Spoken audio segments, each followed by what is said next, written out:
புதிதாக எடுக்கப்பட்டிருக்கக்கூடிய பராசக்தியும் ஏறத்தாழ திராவிட இயக்கத்தினுடைய ஒரு வரலாற்றில் ரொம்ப எமோஷ்னலான ஒரு பகுதி.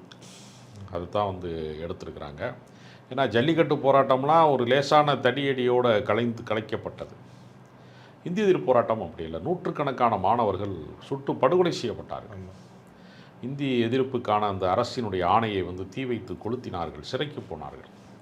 அதனால தான் ஒரு மாணவர் தலைவராக இருக்கக்கூடிய ஒரு சாதாரண கல்லூரி மாணவனாக இருக்கக்கூடிய சீனிவாசனால் கரும வீரர் என்று வரலாற்றிலே வர்ணிக்கப்பட்ட ஒரு மாபெரும் தியாகியாக இருந்த விடுதலை போராட்ட தியாகியாக இருந்த காமராஜரை தோற்கடிக்க முடிந்ததற்கு காரணம் தாயை விட தாய்மொழியை தமிழர்கள் அதிகமாக நேசித்தார்கள் என்பதுதான் முக்கியமான காரணம்.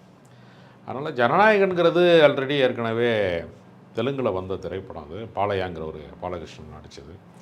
அதனால் அது வழக்கம் போல் அது நம்ம ஊரில் இந்த முதல்வன் மாதிரி ஒருத்தர் முதலமைச்சர் ஆகிட்டா எல்லா பிரச்சனையும் தீர்ந்துன்னு கொஞ்சம் பேர் சொல்லியிருக்கிறாங்கல்ல. நான் கப்பற்படை அமைப்பேன், கடல் படை அமைப்பேன், நெய்தல் படை அமைப்பேன்லாம் துப்பாக்கூர் அள்ளி விட்றாங்கல்ல. அதாவது சீமான முறையாக சினிமா எடுக்க விடாதனுடைய விளைவு தமிழ்நாடு மிகப்பெரிய அவல நிலைக்கு ஆளாகிவிட்டது.